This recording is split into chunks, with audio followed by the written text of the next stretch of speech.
stretta dovuta all'emergenza sanitaria e noi qui in Veneto siamo rossi. Che cosa vuol dire? Che post-it, vedete, non sono più in redazione a Rovigo oggi, ma sono a casa mia, nella mia abitazione. Ho 3 ragazzini in DAD e quindi qualcuno li deve seguire. Questo compito spetta alla mamma, cioè a me. Però noi non molliamo e quindi siamo in diretta appunto non da Rovigo ma da dove abito. Oggi parliamo di bambini, siamo proprio sulla notizia, parliamo di bambini e pari opportunità con Alessandra Tozzi, adesso ve la faccio inquadrare, psicologa dell'infanzia e presidente della Commissione Pari Opportunità del Comune di Rovigo. Benvenuta ad Alessandra. Grazie Quindi, mille. oggi i nostri ragazzi cominciano la DAD, didattica a distanza. Quanto male fa la didattica a distanza e che danni può provocare? Allora, fa danno soprattutto alle mamme, mi viene da dire. Sì, vero? Perdonate la battuta, ma anch'io come Irene, come vedete, sono connessa da casa, dalla mia cucina. Di là ci sono in 3 postazioni diverse i miei figli, tutti e 3 connessi, e la gestione non è affatto facile.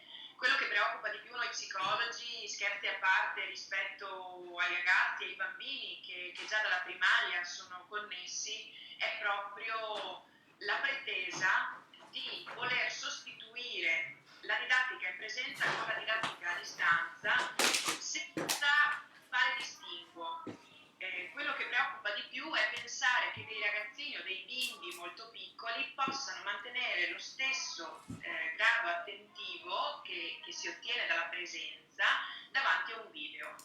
Per quanto rispetto a marzo dell'anno scorso sicuramente siamo più attrezzati, i ragazzini hanno imparato come fare le connessioni, sono più autonomi, anche i genitori stessi, i nonni poveri che saranno tantissimi già da oggi in prima linea per gestire questa cosa, siamo più pronti. Però questo non è garanzia di successo, soprattutto dal punto di vista didattico. Quindi direi che, per rispondere alla tua domanda, il pericolo più grande di questa didattica è proprio la pretesa da parte degli adulti di ottenere una sostituzione paro-paro. Addirittura questa mattina qualcuno ha detto: ma 3 ore per i bambini di seconda elementare, primaria, non sono poche? Secondo me sono un'infinità, secondo me sono tantissime, sono troppe, perché comunque i genitori attenti di solito vanno a centellinare il tempo che questi nostri ragazzi, questi nostri figli passano davanti ai dispositivi. Ecco che di nuovo ci troviamo mi raccomando ragazzi, state solamente mezz'ora, un'oretta, state pure davanti a un video per 3, 4, 5 ore, quello che viene richiesto.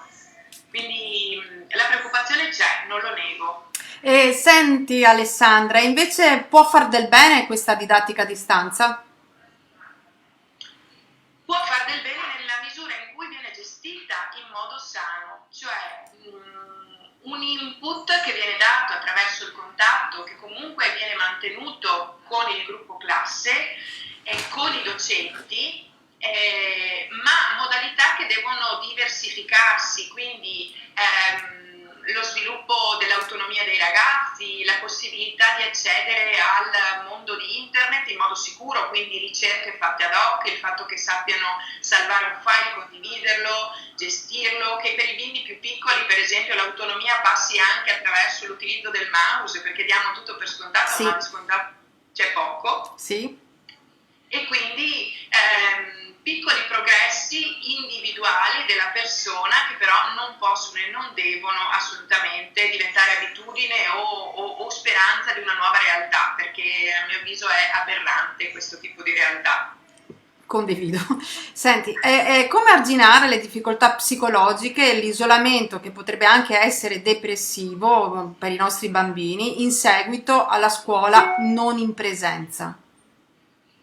Allora, l'ideale sarebbe che questi bimbi, questi ragazzi che sono stati così bravi nei mesi che hanno preceduto questo momento, possano comunque vedersi con qualcuno in situazioni di sicurezza. Non dimentichiamo che l'Organizzazione Mondiale della Sanità ha dato delle direttive che sono delle direttive comunque di poter stare all'aria aperta, ok? Quindi potersi vedere per una passeggiata magari e con il distanziamento, sicuramente con la mascherina, offre però a questi ragazzini che sono stati depredati anche dello sport di occasioni di, non dico divertimento, ma quantomeno di confronto con Certo. altri esseri umani. Sì, c'è infatti da sottolineare che la normalità a questi bambini manca da più di un anno ormai. Tra l'altro ho notato che alcuni di loro hanno assunto degli atteggiamenti di prevenzione che forse potrebbero anche fargli del male. Voglio dire, ci sono dei bambini che evitano i compagni di classe, evitano di toccarli, appena vedono due o tre ragazzini insieme, che magari non sono vicinissimi, chiaramente sono a 1 metro di distanza, comunque hanno un rifiuto all'avvicinarsi a questi mini gruppi. Queste paure si possono, tra virgolette, recuperare, oppure sono input che rimarranno tra le paure dei bambini, di questi bambini per sempre?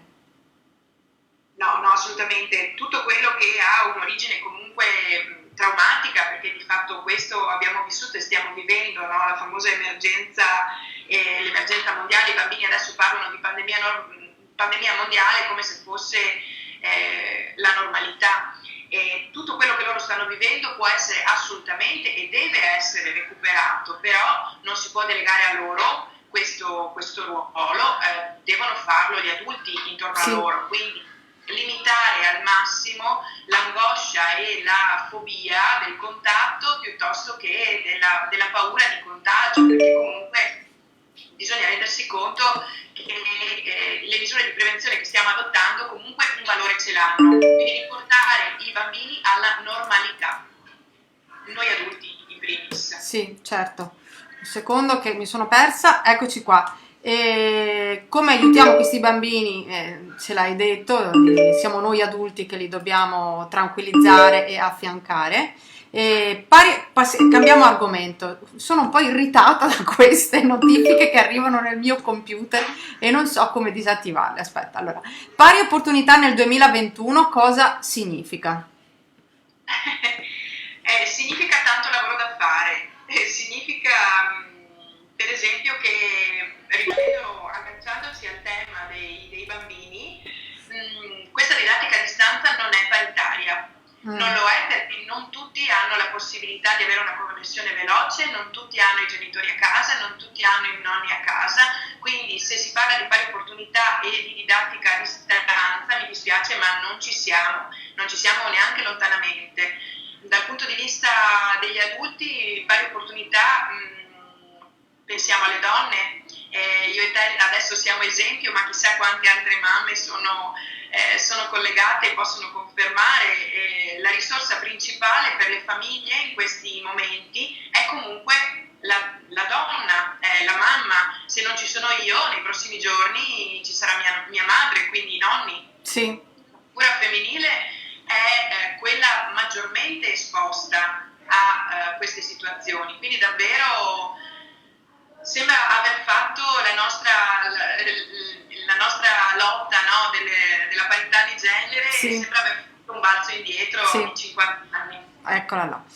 E in quale campi si muove la commissione pari opportunità, quindi, che presiede? Allora, la nostra commissione lavora su 5 ambiti.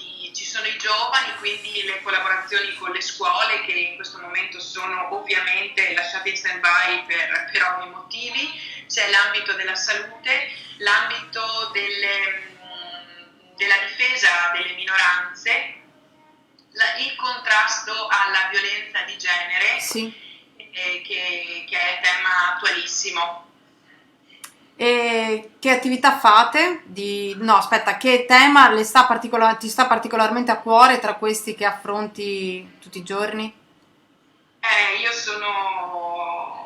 sono ancora molto affezionata, fra virgolette, al tema della prevenzione della violenza, perché anche in questo caso temo che siamo tornati indietro. Sì. Parliamo di femminicidi ogni giorno e ci stiamo abituando. A me l'abitudine è il sentimento che terrorizza di più, vi dico la verità, perché quando ci si abitua alle cose nefaste e brutte vuol dire che non stiamo andando nella direzione giusta. E perché siamo tornati indietro? È solo colpa della pandemia?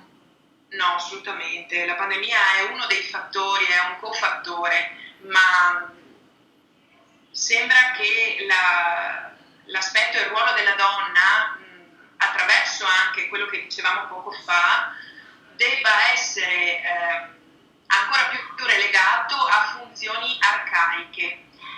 E se una donna vuole emanciparsi o comunque vuole esprimere se stessa in modo libero, Sì. debba diventare una vittima.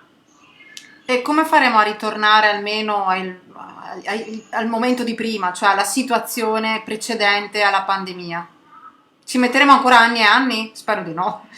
Io no, mi rifiuto di pensare che ci mettiamo anni e anni. Io spero che manteniamo un contatto almeno fra noi, almeno fra donne, perché si parla tanto di solidarietà, no? Femminile. In realtà io la vedo così poco applicata che sì, che mi viene tristezza. Quando ci sono, le donne sono potenti, quando riescono ad unirsi per aiutarsi, sono veramente straordinarie. Io conto ancora su quello. Mi canto da sola, no? La canzone, quella You may say I'm a dreamer, no? Sì. Sono una sognatrice, sì, lo sono, però ci spero. Bene, ti ringrazio, grazie per esserti resa disponibile a questa intervista non in indiretta dalla redazione, ma da casa, dove insomma ci siamo messe in campo con le nostre abitazioni. Grazie mille per questa disponibilità, ci risentiremo presto perché con Alessandra Tozzi possiamo approfondire tantissimi argomenti appunto sulle pari opportunità e ce n'è da discutere per giorni. Quindi grazie ancora ad Alessandra Tozzi, grazie a voi che ci avete seguito da casa, da remoto. Il nostro appuntamento rimane fisso a domani, questo è Post-it dal Polesine, una produzione di rovigooggi.it, potete vedere questa puntata dalla pagina Facebook di rovigooggi.it e potete rivederla dal canale YouTube assieme a tutte le altre precedenti puntate. Buona giornata a tutti, a presto, grazie a tutti!